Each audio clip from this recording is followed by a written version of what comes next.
Hi, and welcome to this episode of Stemming in Stilettos. And as I say on every show, because it's true, I bring us great guests. They find me or I find them. I always tell people I think I'm a low key stalker, but but I it's can relate between, to that. you I'm know, saying. it's between you and I, though. We got to keep it here. All right, so today is no different. Our guest today is Christy Dinkins, and I can't wait to hear your story. But first, I want to thank you for just being, agreeing to be a guest on the show, and then following through on it. So it's no small thing to me that you agreed to be a guest. So thank you. No, I appreciate the opportunity. We don't talk about the elephant in the room, right? We don't talk about it. We just live through the experiences. And so I'm just grateful that you have this platform for us to have this discussion because it's definitely needed. Thank you so much. Okay, so our the very first question that I ask every guest on every show, and it's not really a question, it is a request. Christy, tell us your STEM story. Um, I don't know if it's going to sound like something that sounds familiar to you. You've heard a lot of these, or it's going to be like, okay, she's coming completely out of left field. So we'll see where we go with this. But I was someone who was raised in STEM who tried to run away from it. Mm. Both of my parents worked at a hospital together. My dad worked in pathology, and my mom worked in health information management. And so I said, I want no parts in healthcare. I don't want anything to do with it.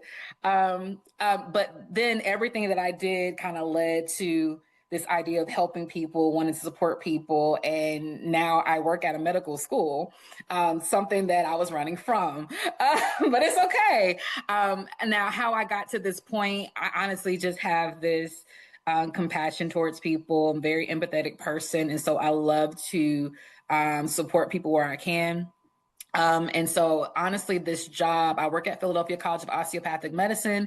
However, I work at a campus in Metro Atlanta. And so that leads me to be very passionate about healthcare for people in the area, what that looks like for underserved populations. Mm. And for me specifically, my background is in pathway programs. And so I've always worked in college access.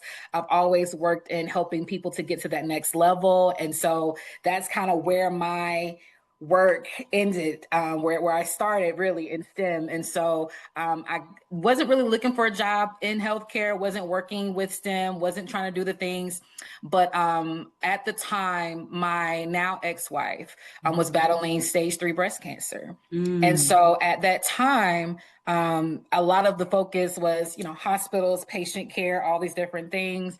And I said, you know what? She has a really great healthcare team. Like, what could I do to contribute towards creating this great healthcare team just like she had? And that's what led me to applying for the job, wanting to be a person who, yeah, I'm not going to be the person in the operating room with you. I'm not going to be that person doing those things, but Yeah. I am going to be the person to help those people develop the skills they need to be able to maintain those roles themselves and also for the patients that they serve. So that's what led me to STEM. Wow. Okay. So you ain't lying to say that you ran.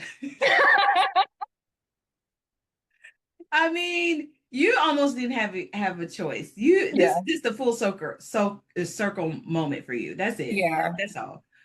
You had to go out and do some other things before you came on back home. That's all. Yeah. That's what my parents tell me. They were just like, we knew you were coming. It's okay. That's It's right. all So, but tell me this though, because I think it's interesting um that you actually did make it back in. But I want to.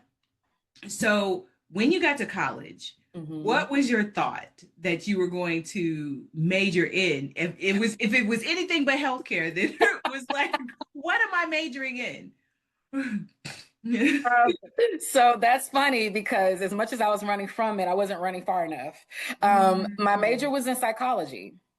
So, so in my Girl, where are you mind, going? Where are you going? So in my mind, I was just like, okay, counseling is far enough, you know? So I really wanted to, my goal was to go to college and be a sex therapist. That's what I wanted to do. Okay.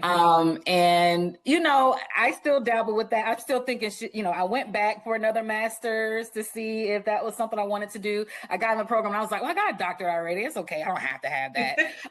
But it's still something I still wonder today, like, should I just go back and do that too? But so my major was psychology with a minor in sociology. And yeah, you know, to me, that was far enough. Like that was my run. Okay. So I'm fascinated with psychologists and sociology. No, I really am. Because I just think your world is so interesting, right? Because you hear it depending upon what type of psychologist and you are, but you meet people at their most vulnerable moments, whatever that is, right? Yeah. And your job is one where you almost have to, and this is the world according to me, you almost have to have a level of detachment. I don't know if that's the right word. Mm-hmm. So that you can see it clear Mm-hmm. to sort of lead your patient to their whatever their next level of of Mm-hmm. healing is of clarity of Mm-hmm. whatever it is. Yeah. And so I feel because I'm a coach, right? But I'm not Yeah. not a therapist or anything. I'm a coach, Mm-hmm. which is a different pathway. But Mm-hmm. sometimes I find myself saying, "Girl, I just need you to do this," right? Yeah. Uh, and so I can, so I feel like as a psychologist, I would probably be horrible. But no, just I say that to say that I'm fascinated as to like the training that goes into you developing that muscle Mm. so that you can help people to see their own stuff and Mm. do their own work and have the healing that they need to have. Like what I don't know, what that takes something. I will say this. There's a reason I didn't go that route. You too? It is like because I can only detach so much. Mm, When you're an empath, when you're someone who can easily like relate to people and really feel what they're feeling, it's hard. I mean, I think about when I talk to my therapist and I'm like, girl, I'm glad I didn't do what you're doing because I wouldn't be able to do it. A lot of times I feel like my therapy sessions are hers because we're like going back and forth about some things. But I do feel like I did carry that because I think it's a certain type of person who majors in psychology or sociology yeah. to study behaviors, to study how, your behavior impacts the environment, impacts the people around you. So there is a type of person who's thinking like that. And there is this detachment from it and just kind of being in this observer researcher mode, which actually did help me because I ended up going into education and all those different things. And so that did help me with my research and doing those things and studying the behavior of the people that I was researching. So it did help in that aspect.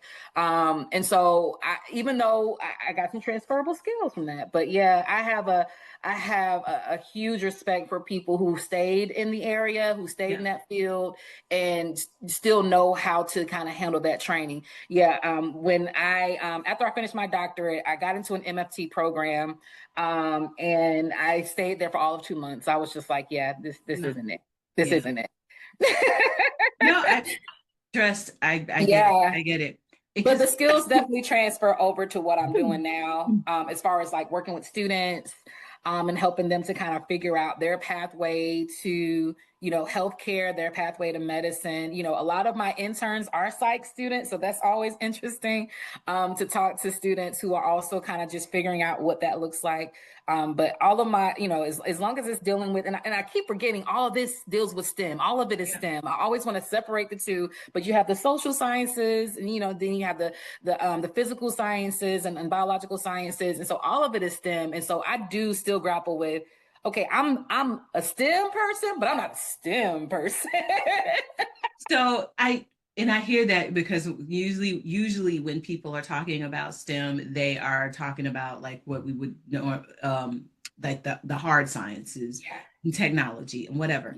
yeah, yeah. But I know as well as anybody that I think STEM gets a bad rap because everybody's everybody's really like, there's no sympathy or empathy, you know, the thing is the thing, you know, all of that stuff. And I'm like, no, there are, when we're talking about and talking through like what a design needs to be, whether that's Yes.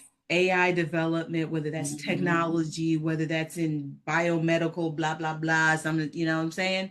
Mhm. There is a psychology and a physiological situation that's happening Yeah. while you're going through the design process that doesn't necessarily get talked about. Actually, Yeah. I mean, I don't know if it get talks about at all, At all. but you know, but there is that thing that is happening Yeah. that is directly correlated to, you know, the designers, you know, their aesthetic, what they think and or Mhm. believe and or feel Yeah. about said particular thing, Mhm. even right down to the color scheme, names, Mhm. where the windows and the doors go, Mhm. where you know, should this thing have ears, should it not Yeah. have ears, and then all, Mhm. and some of that is, you know, some of it is based off of, well, it needs to hear, so it's got to have ears, right? Yeah. But it's like, okay, but where should we place them, and then what does that Mhm. mean we are doing, how is that going to affect it, and then like as the designer you're going through all of those things, Yeah. all of these mental fireworks in the Mhm. whatever that is we're going to call it during the design process, and then don't let the thing not work, right? Right. We never really talk about what is happening internally with the Mhm. idea of, you know, failure. We always Yeah. like, you know, fail fast, fail far, fail, you know, but there is, I mean, we do, Yeah. but it's also like there is something that's happening to that individual once the failure Yes. happens. Yes. And that's the part that we don't talk about. And those are things I try to discuss with my students, like the curriculum development piece and having to be creative and all those things and being cognizant of the impact that these things have. That's important too. But when you're talking about things like failing fast, failing up, you know, I do a workshop for our students and our employees about imposter syndrome and what that looks Mm, like, right? mm, Even the idea, some people don't even subscribe to imposter syndrome, right? right. So there's also that too. And so understanding what that means as someone who is working in STEM. What does that mean when you are the only one in the room, when you don't have support, right? But that's why we created like a support system to be able to have people that look like us to be in that space for support for certain students. And so it's just different the way that, like you said, the way you design certain things, the curriculum, the way you talk, the conversations that you have are just different, Yeah. because you're coming at it from multiple layers, and it's so nuanced. I don't think people even realize, you know, what they're talking about. Yeah. Those soft skills that people say isn't in STEM, well, it's there. It's It's, alive and well. It's just there's not a focus on it until you shine the light on something bad, right? yeah, agreed. No, agree. It's 100%. I actually can recall having lots of conversations with yeah, some of them really bad because I mean I'm a black female. I'm in a Mhm. class where there are all white males, and Mhm. being someone straight up saying you won't make it in this industry, right? Mhm. Mhm. And Mhm. then me having the mental and emotional fortitude, I'm gonna say. Mhm. It wasn't even a matter of intelligence at that point. Mhm. It was just the mental and like I said, emotional fortitude to be like, I reject that. Yeah. I'm going to be able to do that and not internalize it in other ways. Yeah. I am not, I believe in syndrome, but I'm also a proponent of we have to own our own destiny, right? Yes. Yes. And to that end, you probably heard the saying, you know, like I belong in every room I'm in. Mhm. And so once I got to that belief, Yeah. and it took a while, like I mean, true teeth, you know, it's the truth. Yeah. But once I got to that belief, if I'm here in the space, then I'm gonna take up space, right? That means that I deserve to be here. Mhm. I'm gonna say what I need to say, and I feel like I speak well, so it's not a matter of like, well, it didn't sound good or whatever. It has that hasn't necessarily been my story. Mhm. I just had this thought that in the back of my head, the little voice is saying, oh, maybe this is not, these aren't your people. This is Mm, not. And so that was playing, but I had to overcome that in order to get out what I needed to get out. absolutely. Um, and so I applaud the work that you are doing, and especially in healthcare, where on both sides of the table, we need people of color, Hmm. and women in particular, to use their voice and advocate for themselves on both sides, as a Yeah. patient and as the practitioner, right? Hmm. You need to, if you're a doctor, if you're a nurse practitioner, if you are a nurse, if you are a surge tech, if you are, Hmm. um, oh gosh, what are the people who draw blood, a phlebotomist, and all of those people, like, you need to be able to use your voice. Yeah.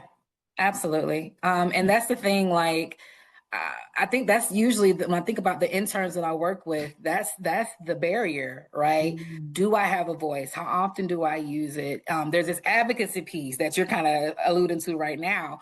How do I advocate for patients, and what does that look like when I am in that space? How do I advocate for myself in that space, and what does Yeah, that even look like? yeah, When I, because some of the things that some of our students have told us that face in the past, being mistreated or disrespected or not being spoken to in a fair way because they are women, or they could be the physician in the room and someone thinks they're the nurse or the tech, yeah. right? Or even just because of their age. That's one that we're talking about with a lot of our students now. I don't want to talk to you, I want to talk to somebody older, right? Mm. And so they face all those things, and so when you have these intersecting identities, being Black, being female, being young, being whatever that is, all of that comes into play when you're talking about how to navigate that in the world of healthcare, for sure. And so, to to that end, what do Mhm. you what are your thoughts on, imposter syndrome? But B, what are some of the advice that you give to students who may be experiencing some of the very same things that you talked about? Like, I mean, because right now we have an audience of younger people. I say Mhm. younger because mm. uh, don't let this face fool you. But I want you to be able to tell, like, if you were talking to them, what would you say? I would say, whether you subscribe to imposter syndrome or not, understand that self-doubt is always a thing that everyone faces. Mm, Um, a large percent, I can't remember the number is now, it changes every year, but most recently, when I looked it up, 72% of executive women experience some form of imposter syndrome. And that's women who've reached that level, right? Who they're CEOs, they're COs, they're CFOs, right? And so if they're experiencing, that means everyone who probably reports to them has experienced it. So understanding that you're not in this alone, it's not just your experience, but understanding that it is very particular for you. It is something that is unique to you as far as how you navigate it and how you overcome it. And there are ways to do it. I always tell my students, sometimes it's not about your feelings, it's about the facts. So a lot of times when you get into it, like, oh man, I feel like, well, forget your feelings. I use a different word for my students, but forget your feelings. And sometimes just focus on the things that you have accomplished. I do these activities with them where I have them to write down all their accomplishments, small, large, whatever. mm, And, they kind of have to do these different things with them. But sometimes you have to remind yourself, even sometimes I think about me, there are times where I'm just like, if I get like a rejection from a job application, yeah. or if I get, I didn't get this publication, or I didn't do this, I didn't do that, these times when you're rejected, I have to bring out my CV and be like, girl, remember who you are. Right. Like, remember, go look at that LinkedIn page, girl. That's who you are. So I mean, that's something that's a cyclical thing. Like, the fact that we do experience this phenomenon is a cyclical process. Yeah. And so reminding yourself consistently, even if it's the small wins, I think about my students, I check in with them. How was that quiz? Mm-hmm. Oh, yeah, you did. Well, guess what? You spent all that time studying, so I'm glad you feel that way going into it. And guess what? It paid off. Those little wins like passing quizzes Yeah. and spending 2 or 3 hours studying when you weren't doing that before, changing your time management and what that looks like. Those little wins add up to big wins. And I think that's the part that people dismiss, the small Yeah. things that then add up to the big wins. And so making sure that we're taking note of those things and reminding ourselves that that's who we are. We're this person who is continually growing, continuously learning ourselves, and by also learning, the best way to navigate that we can. Wow. So what are the words I want to say here? I want to say thank you. That's what I want to say. Because that's what I'm feeling. I'm feeling grateful that there is someone like you out there that's actually helping students sort of get past, the bad days, right? Because we Yeah. all have them. And Mhm. sometimes if we get so far into that negative spiral that it can be difficult to get ourselves out. We Mhm. forget how far we've come. I Mhm. actually keep a jar of wins. Yeah. Like Ooh, I love that. it's literally sitting right here on my desk, and I actually need to add some to it. Um, because we during the course of the year we focus so much on all of the bad things that happen, like Mhm. every rejection or denial, or the thing we didn't get, or we didn't do so well Mhm. on this thing or whatever, right? That we forget that sometimes we won. Sometimes that good work, that paper we wrote, the project we did, the people we met 2 3 years ago, they've come back and they say, hey, we want you to do blah blah blah, something like that. My goodness. Those things, like, it's not negative all the time. It was what I'm Yeah. really trying to say. It's not Yeah. negative all the time, but we don't take the time to sort of chart that course. So Mhm. by the time December 31st comes around and you look at your jar of wins, is it Mhm. full? You know, you know what I Mm. mean? Mhm. And if you are being really intentional about doing it, I bet Yeah. you it is. I bet you it is. You got more Yeah. than one thing in there at the very least. Yeah. Well, and that's the thing. Like when you're talking about, even when you're talking about the part where you mentioned people that you've met, building these relationships, these are wins that we don't think about. Like I literally just had a conversation with a mentor from like high school. High Mm. school. We haven't spoken in maybe 10 years. And then I just sent her, I think it was like her Founders Day for sorority. I'm like, Happy Founders Day, da, da. And she was like, when are you coming to get on my radio show? Look at What are see? you talking about? Like what? So you just never know those little things that you do. They add up. They add up, because you just never know where it's going to come from. So even building those relationships, I think about the things that I'm connected with now. Like I am sitting club level at a Hawks game tonight Mm. because I built a relationship with the CEO of a company. And so that's what I'm saying. Like these little things, and that will help me to be able to build my network even more and get to know different people. So even building relationships can be a win, whether it's short term or long term. If there's something that, I think about like my current interns, I've been telling them we have an event happening on our campus on Saturday that's going to help you prepare for the MCAT, that's going to help you do this, and it's free. And if you come, I can introduce you to these people and da da da. And I said, and these people probably serve on these admissions committees. They know Right, your name, they can help you. So little right, things like that about building relationships can truly help you in the long right. run. And here's the thing. We live in a society where folks don't want to talk to each other. Mm-hmm. Like Mm-hmm. I maybe it's post COVID. I'm a blame COVID. Okay. But we don't want to. I don't know if that's true. I'm just saying. I'm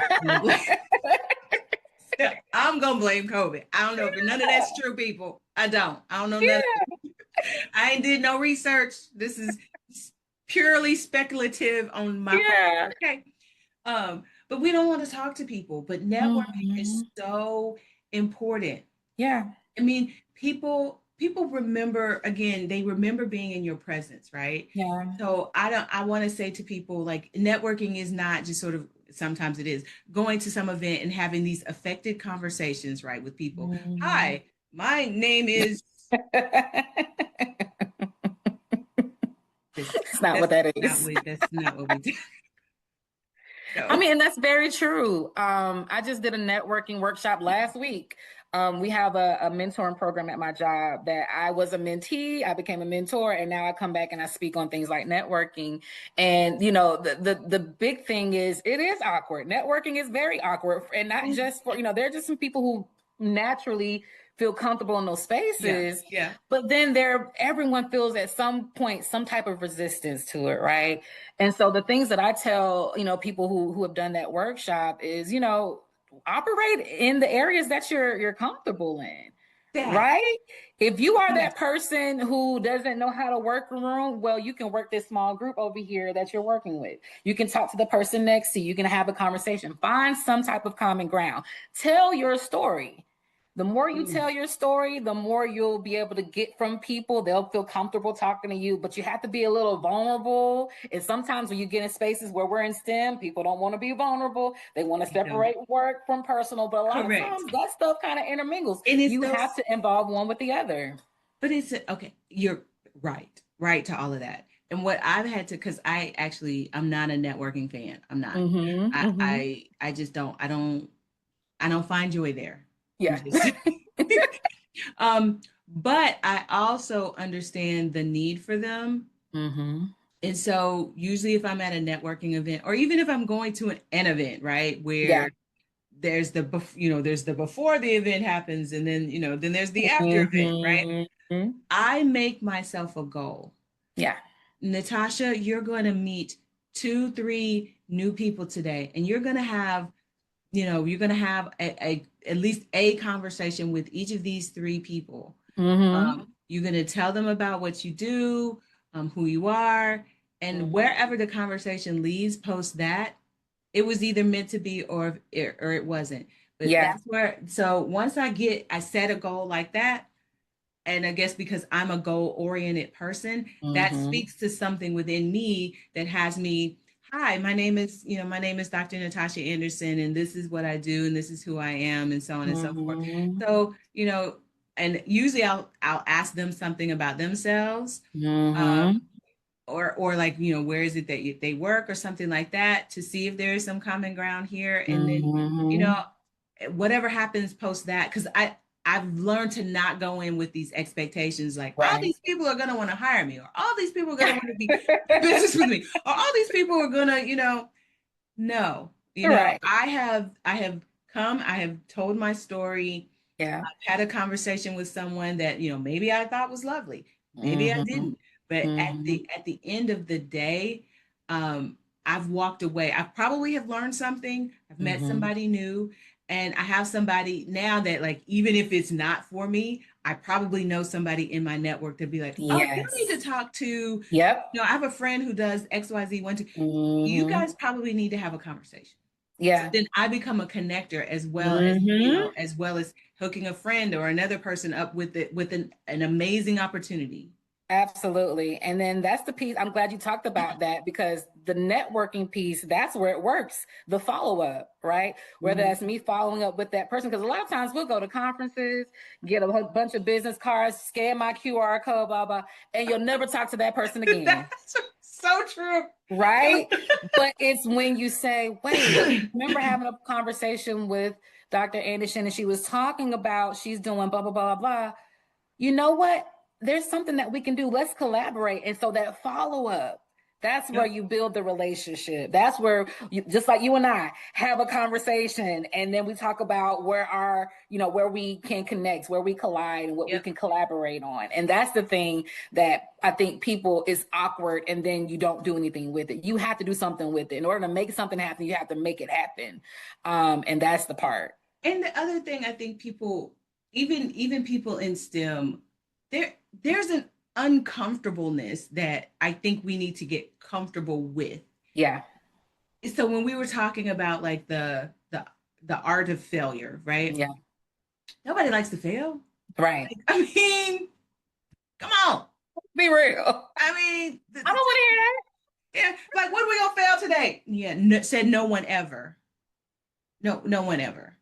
So there is an uncomfortableness when you are doing something that is not innately you, or Yeah. you're in a situation where you're like, ooh, I don't know how this is going to turn out. Mm-hmm. I don't. And the thing is that we have to have a level of perseverance Yeah. that says, I'm going to do it anyway to see Yes. what's on the other side, right? Mm-hmm. The only thing that we can only ask of another person and of ourselves is that we do our level best, our very best on any given day in any Yeah. given moment, right? Are you going to stumble through it? Yes. Yes. Is it awkward? Yes. Absolutely. Could you fail at this? Could it be like the most awkward moment of your life? Probably, right? But at the end of the day, like, you took away something from that, Yeah. right? Yeah. And someone's going to remember you, right? It's the Mm-hmm. good and the bad, the good, bad, and the ugly of it, right? Mm-hmm. And Mm-hmm. so do it anyway. The more Yeah. times you do it. So here's the thing, like, I've been to a lot of networking events, the conferences you talk to, it's always awkward. Yeah. It's always awkward for me, and I'm having a running commentary conversation in my mind, like, girl, Mm. right? But I'm having the conversations. I'm doing the thing, right? Yeah. And I don't regret it, right? Yeah. Because every time it gets a little less awkward. Yeah. And then, but like for me, because I'm an introvert, Mm-hmm. right? So there's two things at play that's happening for me. Mm-hmm. One is that I'm an introvert that, like, I don't get my energy from people. Like, I'm an Mm-hmm. energy giver, right? Mm-hmm. People Mm-hmm. draw energy from me. So Uh-huh. people being in large spaces with lots of people is a drainer for me. Mm-hmm. So, and then you want me to talk to people? What are we talking about?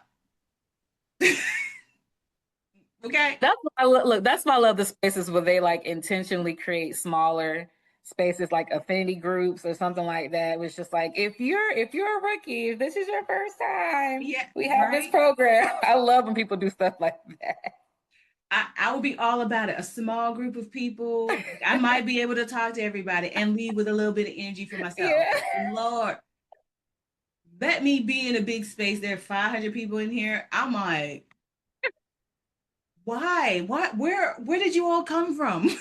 Yeah.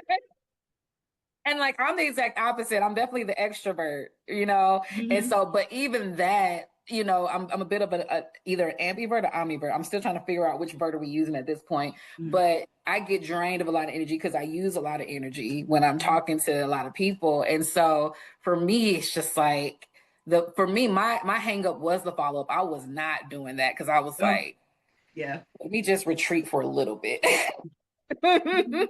Because that was a lot. I gave out a lot. They gave me a lot. And so, and then sometimes it can feel performative, with a lot of things that we do, like the networking or even like achieving these goals or doing different things. And so sometimes, even as women of color, it feels like we're just checking the box. I did it. Yeah. Great. I did it. Great. I did it. Great. But we're not reflecting on the thing that we did. We're not taking time to really take inventory of the thing that we're involved in or the networking event that we attended or the goals that we have. And that's the problem. Like it's almost like we make ourselves robots in those Mhm. with no emotion tied to it, with no thought, no feeling tied to it.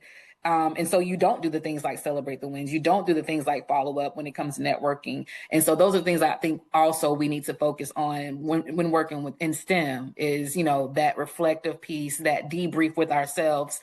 Even if you have to make it, oh yeah, let me do a SWOT analysis on my experience with this. Like whatever you Wow. feel like you You have know to do. what? Girl, y'all didn't hear that. Y'all did not hear that, because we get ready to come out with our own SWOT analysis for. Okay, I promise you, I think that's a great idea. But you know what I was thinking while you were talking? And this is part of what's missing in STEM and in general, I think, and maybe it's, no, I'm going to say it's a blanket. I was going to say maybe it's just for women. No, this needs to be for everybody. Mm-hmm. Is that it's almost frowned upon, right? Like, Mm-hmm. nobody's talking about their feelings in the lab. Nobody's talking about Mm-hmm. their feelings in the engineering firm, right? You're doing the Mm-hmm. work, you're doing the, it's not that. And so the minute feelings are brought up, it's just sort of like, what? Like Mm-hmm. this is not that environment, right? Yeah. So when we talk about things like empathy and when we talk about sympathy and some of those Mm-hmm. things that kind of help to make us, right? Yeah. Make me the best designer I can be, make me the best Mm-hmm. engineer, the best technologist, the best, Mm-hmm. phlebotomist, the best nurse or whoever that Mm-hmm. I can be.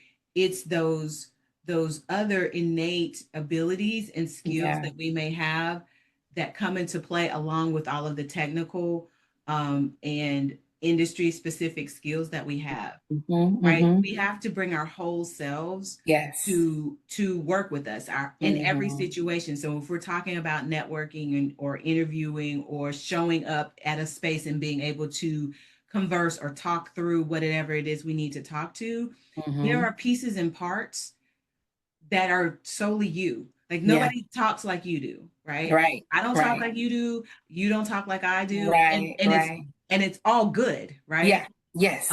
Because if there's two Christies, then one of us isn't needed. Right. I And mean, you're speaking to a good point when you said that, like, we have to bring our whole selves into that space, because if we're not showing up 100%, there's a reason.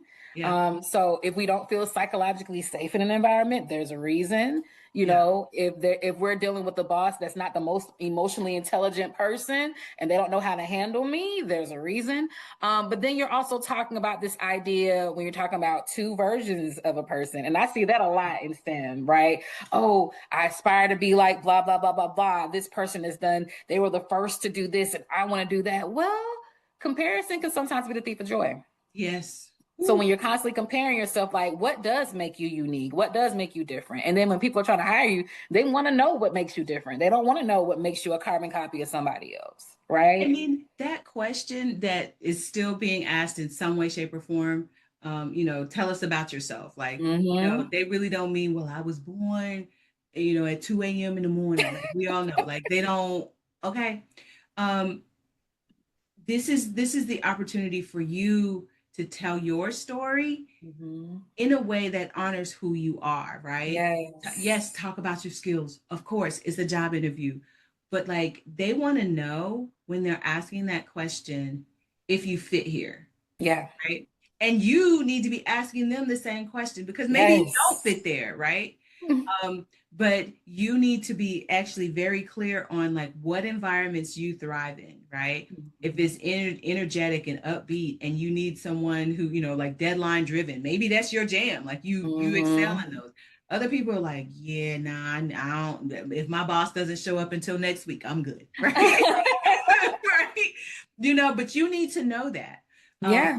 and sometimes, I mean, and the other thing I want to say to that end is that your it changes over Yeah. time, right?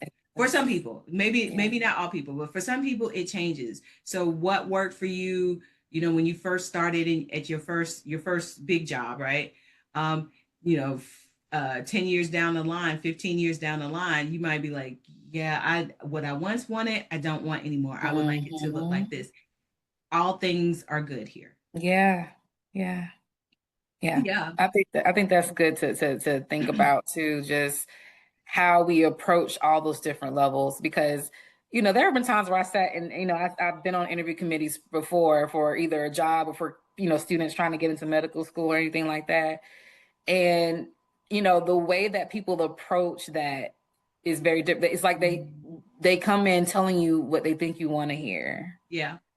And that too is a thing. Like, I'm so rehearsed. I know exactly what I want to say, how I want to say it. And it's like, and that makes me feel like you're not a good fit here, because Mhm. I want your authentic self. And I know some people feel like you don't want my authentic self, but no, truly I do. Like, because at the end of the day, that person is going to come out.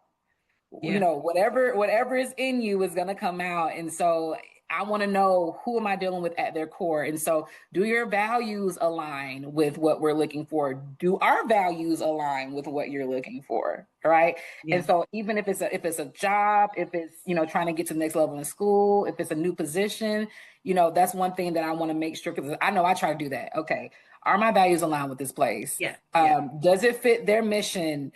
Do my expectations, because I have expectations of this place too. It's not just a one-way street. They're Yeah. interviewing me. They're trying to figure out who I am. I'm trying to figure out who they are. Yes, I've done my Exactly. research on this place and on these people, but I want to make sure I'm setting myself up in a great environment where I can thrive. And Yes. we don't focus on that either. We focus on, okay, what's going to make the money? What's going to get me to my next level? We need to Yep. focus on, is it sustainable? Is this something I can actually see myself doing on a day to day? Exactly. I love that. But okay, so making it a bit personal for Mm-hmm. you, when you were when you decided to return home, said, come on back.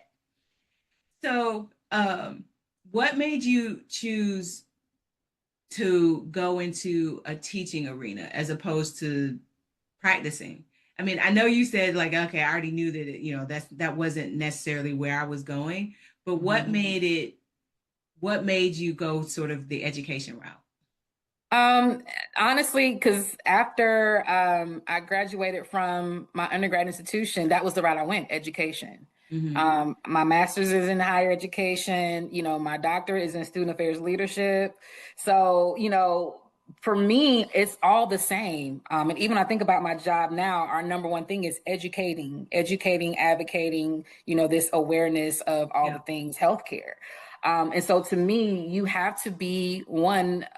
Uh, if you're going to be a teacher, you have to be a learner. And one thing about me is I'm a lifelong learner. Yeah. Yeah. And I don't say that just because it's the right thing to say or it's on trend right now. I am curiously interested in learning about random things all the time. And so I Mhm. spend intentionally some time working on different things that I'm learning about. And I'm also a person who likes to share information. And so for me, if I'm learning about, things in healthcare and I'm sharing that information, and if it's going to help students, if it's going to help employees, if it's going to help anybody else. So to me, all those things are kind of just interconnected with the way that I learn. If I'm learning something, I want to make sure people have that information. I love that. I do. I think there's something to be said for, I mean, I used to work in higher ed also. It's not an easy place to be. It's not an easy place to navigate upwards. Mm-hmm. Um, Say that again. she said, I know. She said, yeah. And and the truth is that it could be like the same things that we talk about, women's upper mobility in STEM fields, right? It's Yeah. all paved with some man who's sat in this seat for me, 20, 30 years and is like, I'm not Mm-hmm. going anywhere until I die kind of thing, right? Um, higher ed can be very similar. Mm-hmm. And then there are gatekeepers, and then there's the other things that are happening that, are can be problematic. I'm sorry. No, Um, you're good. and so I, I really am thankful that you're sitting in the seat and helping students to navigate towards their pathway in a way that honors who they are right now, but who they have the potential to be. Yeah. Just I think it's a precious place to be. It is. And it's a nice little cushion. I'll say that for right now. Mhm. My job didn't start off this way. I had to kind of pivot and go into this arena. But me pivoting and going into this arena is really connected me to what I was always passionate about, which was Mhm. providing access, right? At the end of the day, I've always been about advocating for people who need access. And that's Love who I've that. always been at my core. So a lot of times when we're talking about working in higher ed and these transferable skills, whether it's in STEM or any other area, the thing that is true to us, our purpose, the value that we have, it's always going to show up no matter Mm. what you're doing. And so that's why I feel like when you're saying full circle moment, in that's also a full circle moment for me, coming back to the core of my purpose. Mm. And I think there's a reason behind that. Yes, it didn't look the way I thought it was going to look, but at the end of the day, I'm trying to advocate for people who need access to education. Wow, I love that. Okay, so where if people are looking for you, where can they find you? Because I mean, I think one of the things that I love about the show is that sometimes I've had people who've been guests on the show who've Mhm. told me that since they were on the show that they've been asked to speak places or they've been asked to Mhm. participate and contribute to such a, so on and so forth. So Mhm. if folks are looking for you, where can they find you?